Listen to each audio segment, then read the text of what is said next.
안녕하세요. 토호TV입니다. 공동주택 초보 경기를 위한 내비게이션 토호TV 시작하겠습니다. 오늘은 공동주택관리 매뉴얼 2021년도 국토부 자료를 가지고 들어가 보죠.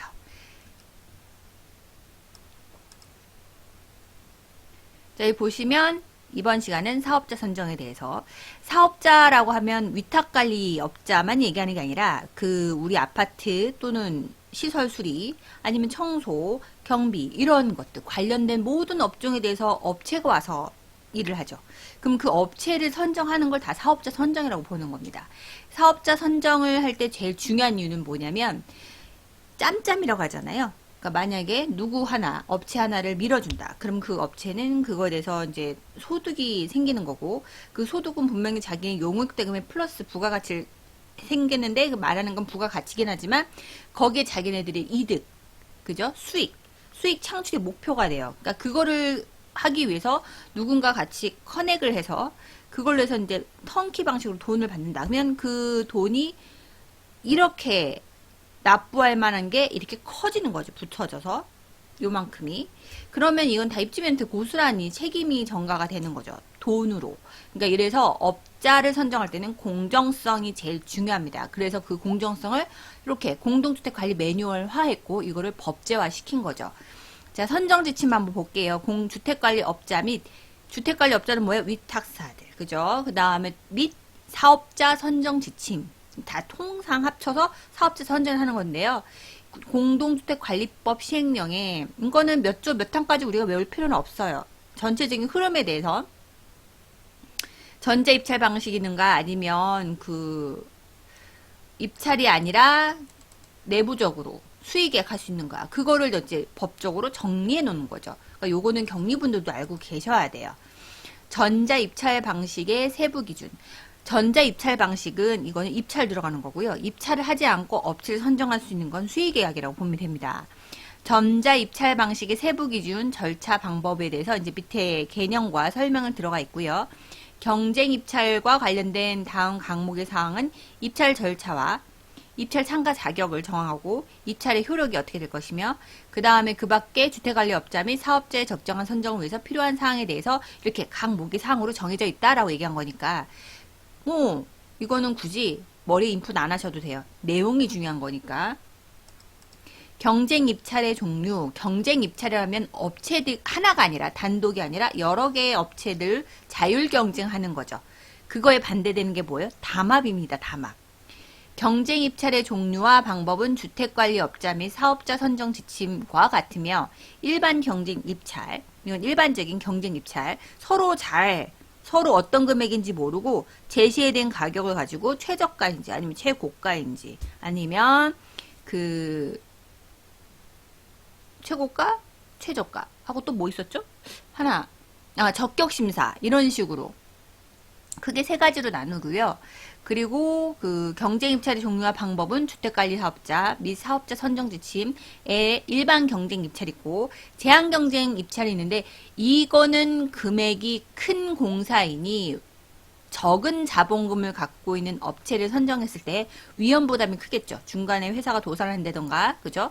그리고 돈이 모질라서 인원 수급이 안 되면 공사가 중단될 수 있잖아요. 그런 거 제한 경쟁 입찰이 있습니다. 그러니까 자본금을 제한한다던가 아니면 경력이 어느 정도 아파트에 관련된 경력이 최소 3, 4개는 있어야 된다라고 이제 제한을 두는 거죠.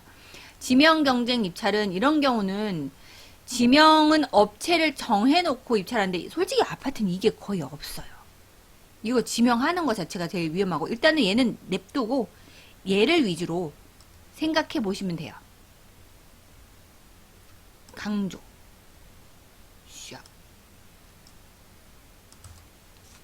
일반 경쟁과 제한 경쟁 입찰 요 부분에 대해서 기억하시면 되고요.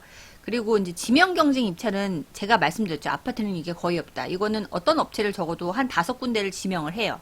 대부분 정부에서 하는 거죠. 지자체라든가 정부에서 조달청 같은데 업체를 정해놓고 걔네들 중에 두 업체든가 또는 세 업체, 네 업체들이 입찰하는 거죠. 그 중에서 컨택하는 거예요. 그러니까 지명 경쟁 입찰한다는 것 자체가 매우 낯설고, 그죠?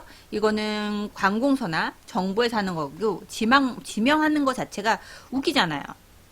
뭔가 연결이 있으니까 지명하지 않을까라는 의심을 받기 때문에 저거는 일단 아웃시키고 일반 경쟁 입찰과 제한 경쟁 입찰로만 하시는 게 좋습니다.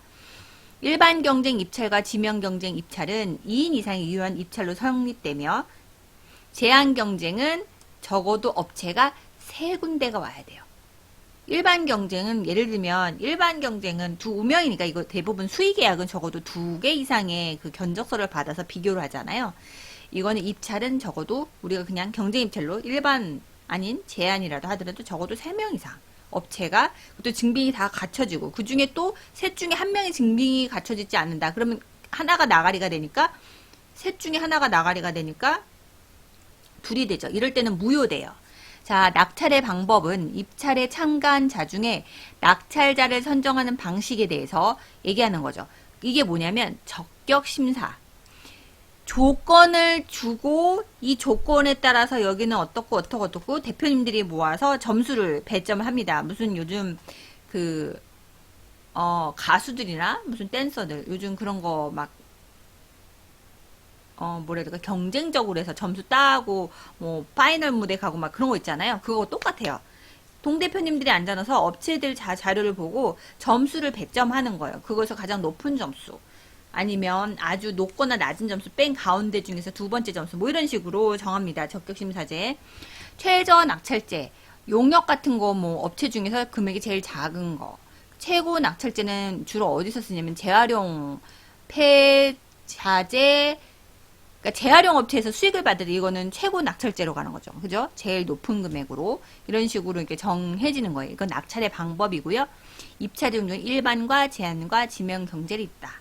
만약 시험 문제 내면 이런 거 문제 내기 딱 좋죠. 사지선다면 낙찰의 방법은 적격, 최저 입찰, 최고 낙찰제가 있다.